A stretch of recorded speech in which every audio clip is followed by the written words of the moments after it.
All right. Here is a video I'm about to do about antiderivatives.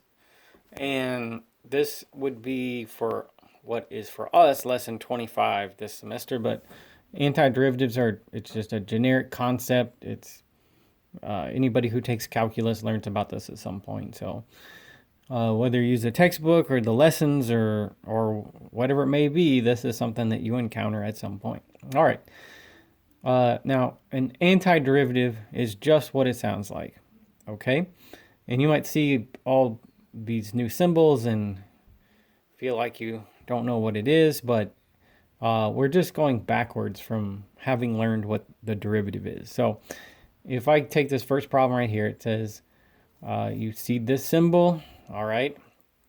That would be new to you, I would assume, but what this question is asking me, as it's written right there, is what do you take the derivative of to get cosine of x? All right. For now, we won't worry about what the dx is doing there. I'm just looking at the cosine. All right. And as far as this symbol right here, we'll just say for now, even though I'm oversimplifying it a little bit, that it means antiderivative. Okay, so we're asking for what is the antiderivative of cosine x, or what would you take the derivative of in order to get cosine x? I hope we find that one pretty easy. That we learned already that the derivative of sine is cosine, so it appears that that would be our answer, right? The derivative of sine is in fact cosine. That's something that we've known for a while. No surprise there. So I guess that could be the answer. All right. I'll even put a box around this, but I'll leave myself some room because I need to be, I don't know, I need to make a point about how the answer is not quite as simple as sine x. We could do like this. How about this? Derivative of sine is cosine, but what about the derivative of sine plus 7? That's also cosine, right? Because what's the derivative of a constant? What's the derivative of the 7? What's the derivative of sine x plus 7? It's just cosine of x. So although I'm inclined, initially at least, to just say sine is the answer, I know it could be sine plus any number or minus any number. You get the idea, all right? So for that reason, we will state the answer this way, okay? We'll say sine x plus c. And that c right there is called the constant of integration. And all of our answers, I mean, we're going to do these questions however it would seem right to do them. But our answer is always going to have plus c on it for the reason that I explained right here. Because the derivative of sine plus or minus any constant is going to be cosine. Whether that c was a 5 or a negative 10, its derivative is going to give you that over there. Okay, so that c is going to be the constant of integration. Now from here, we might see some problems that we can do just by looking at them. You know, like this one, the first one's like that. All right, this is something that we already know, that the derivative of sine is cosine.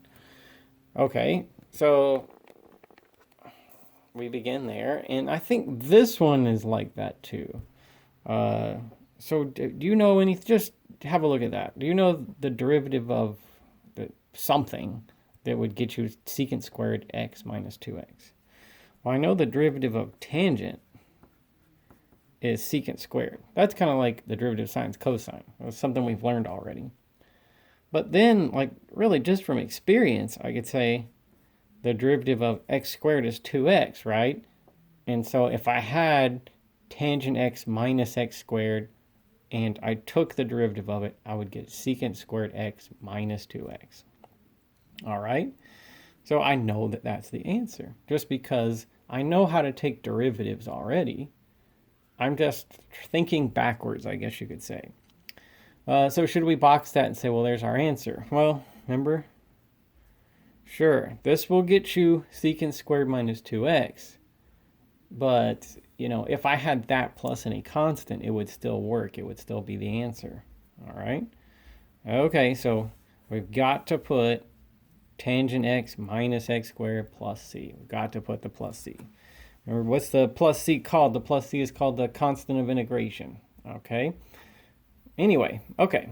Now, so you can only get so far just trying to do these in your head, like, or do these by, like, instinct, where the answer just comes to you because you know how to find the derivative of something, all right?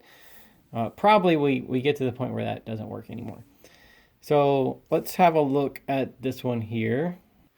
In this one, I might look at it and think, well, I don't know what you take the derivative of to get 1 over x to the 4th power.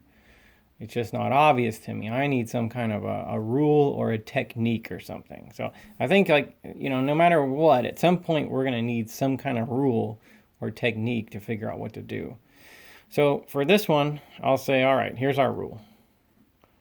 There will be lots of rules that we'll learn throughout this, but here's the very first one.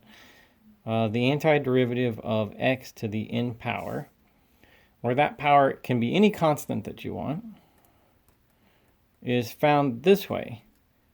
X to the n plus 1 power over n plus 1, and of course plus c for reasons I explained up there, okay?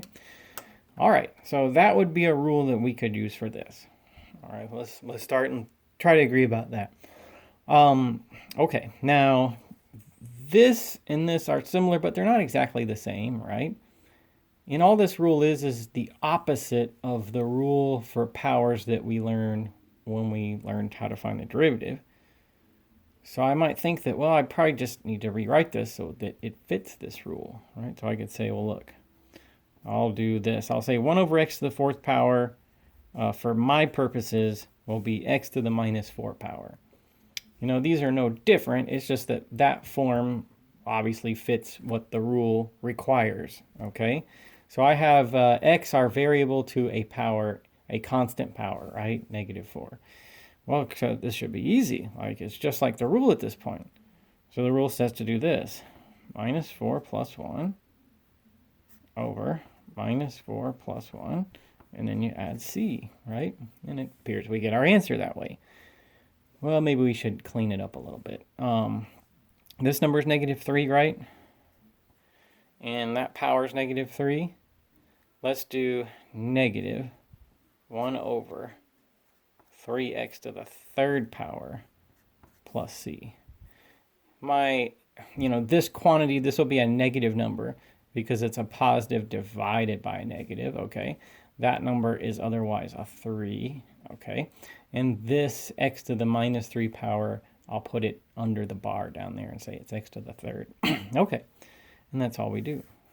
So that rule should be simple for you to use because it's a lot like the rule we learned for derivatives, okay? Now, all right, here's something that I want to mention at least one time, okay? That, what makes this or any other question right? Well, like, what makes my answer right to any of these? What makes my answer right is if I took the derivative of this, I should get that, all right? Well, let's see. I'll check this one. All right, whether you want to check a problem, I guess is up to you, but everybody should know what makes that correct. So let's see. If I take the derivative with respect to x of this, and for the purpose of checking it, I'm going to say this is -1/3 x to the -3 power plus c, okay? If I take the derivative of that, I should get 1 over x to the 4th power, if my answer is right. And so let's see. So here's this written a little bit differently so that I can take the derivative of it with the rules that I know. The derivative of 1/3 negative x to the -3 would look like this. I would carry this -1/3 over, being a constant. I would get a -3 here, a -4 there. And then what's the derivative of that c right there? That's a constant, right? It's called the constant of integration. It's some unspecified constant. So it, because it's a constant, it's the role that it plays right there is that its derivative is 0. So I get like so. What is this number? Let's see, what's negative 1/3 times negative 3? That would be 1. You'll get 1 x to the minus 4 plus 0. So you'll just get x to the minus 4. So you get 1 over x to the 4th power. And then that does check out, right? That's what we wanted. If this was right, I take the derivative of it and I get that. Same with this one, same with this one, same with any of them, all right? Okay, so let's try one more with this rule right here. Remember x to a power, if we can take any function and write it as x to some constant power, then our rule will take care of the rest of it from there. So this one is going to be,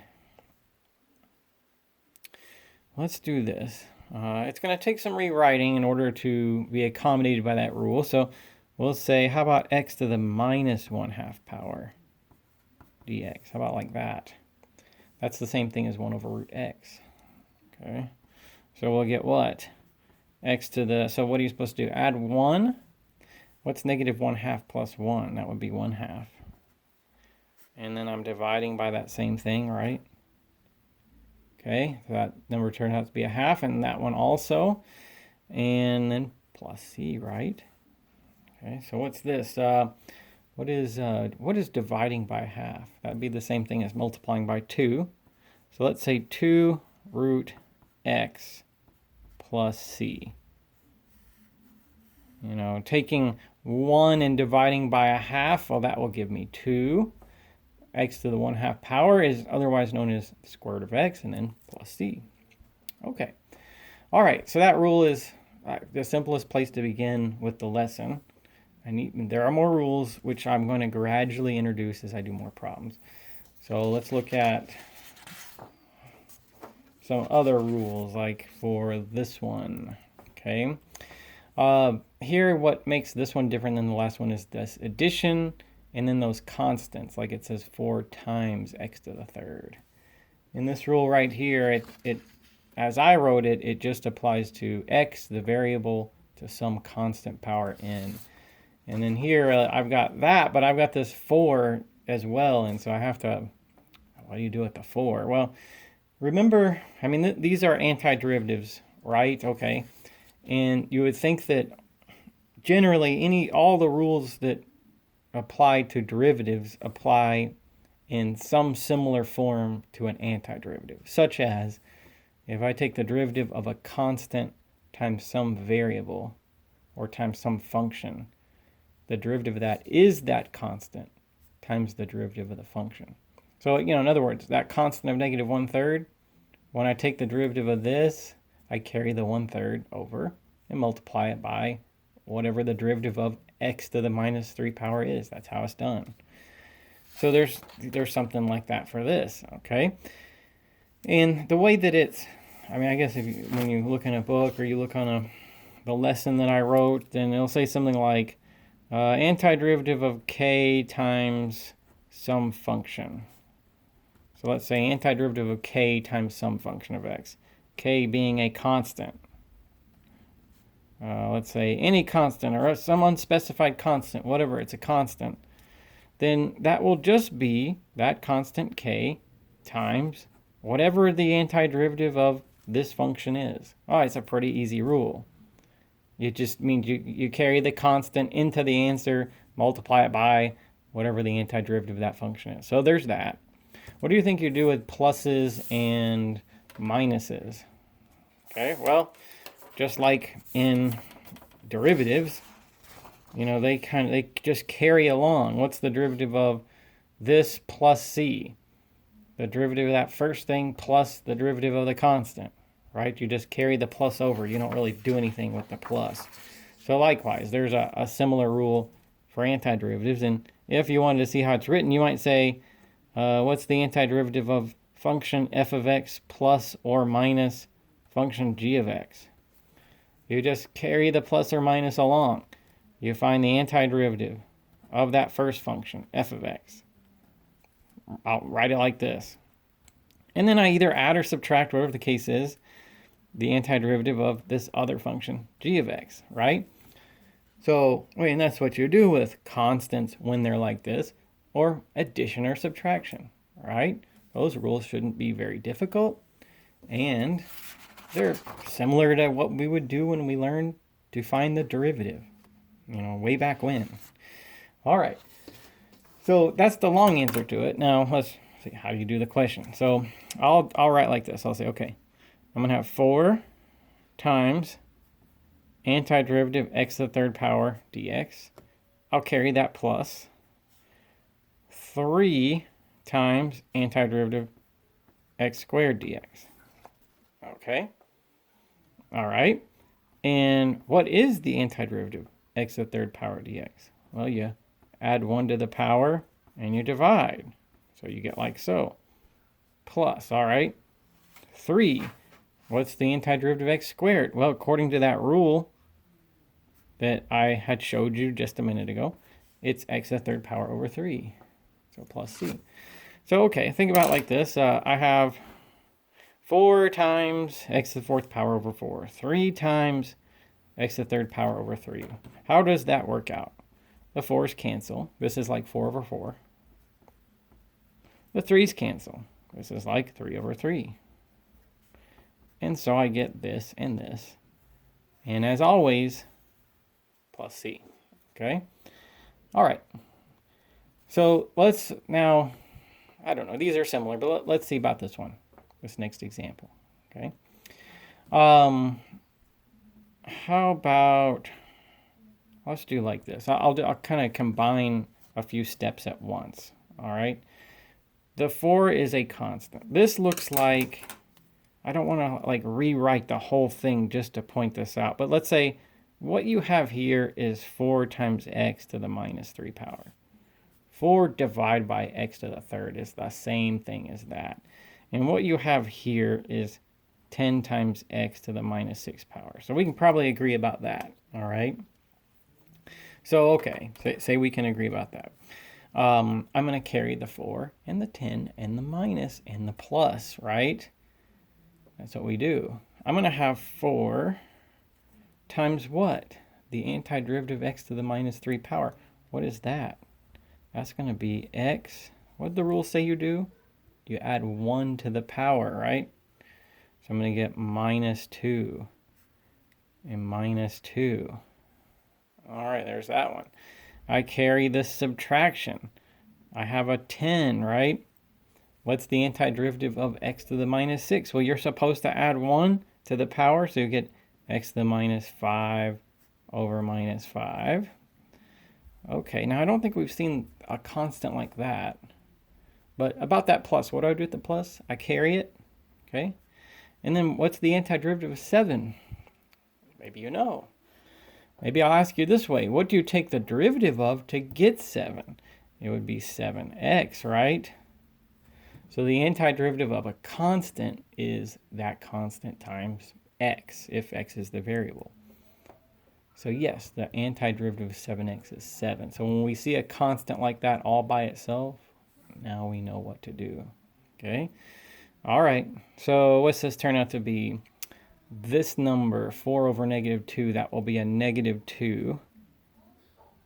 So let's say negative 2, and this x is going to be like this, as an x squared. Okay? What about this? Negative 10 over negative 5, that's going to be plus 2. And what about this? That's going to be x to the 5th power. Okay? And then plus 7x. All right. So I guess at this point, we've got most of the rules. All right? Anyway, okay. So let's look at, I guess, something that follows from this last part. Okay? So antiderivative of 7 is 7x, because the derivative of 7x is 7. What about this? Okay? What I'm afraid of is if somebody saw something like that, and they see 4 to the 7th power, then they would think it was like that first thing I showed you, where we have x to a power. Let me see if I can find it. Yeah, like they think, oh, it's like that, right? Like this problem, it's like that. And so if they're not thinking about it, if we're just going through the motions, we'll say, okay, it's 4 to the 8th power over 8 plus c, right? But that's what you would do if you weren't really thinking about what you're looking at. You're not going to do that. Okay, that's definitely not right. So 4 to the 7th power is just a constant. Definitely. That's a constant. What about this next problem I'm going to do after this one? K right there. Well, K, I guess, is a letter of the alphabet, but if we're doing math and I tell you it's a constant, well, okay, then it's a constant. All right. So wouldn't this one be like this? 4 to the 7th power, what was 7? And then 7x. So 4 to the 7th power times x. But okay, now I'll tell you about this dx. We've been ignoring this. Okay, I just focus on this part. But now I reveal that, well, that dx, or this time dt or dy, that tells you what the variable is. Okay, so this is the antiderivative of all that with respect to x, meaning x is the variable. So here it says dt, so t is the variable. So I'd have to say, okay, well, this is 4 to the 7th power. It's just that constant, like whatever that number is, t plus c. Okay? And of course, you can calculate 4 to the 7th power if you want to, but that's the number, so I'm happy to leave it. But it's t. It's 4 to the 7th power times t. It's like saying antiderivative of 7 is 7 times x. And what about this one, k dy? Well, k is a constant. It says so. That's the premise of the question. But apparently y is the variable this time. All right. So we'll get some constant k times the variable y plus c. All right. No different than this or this.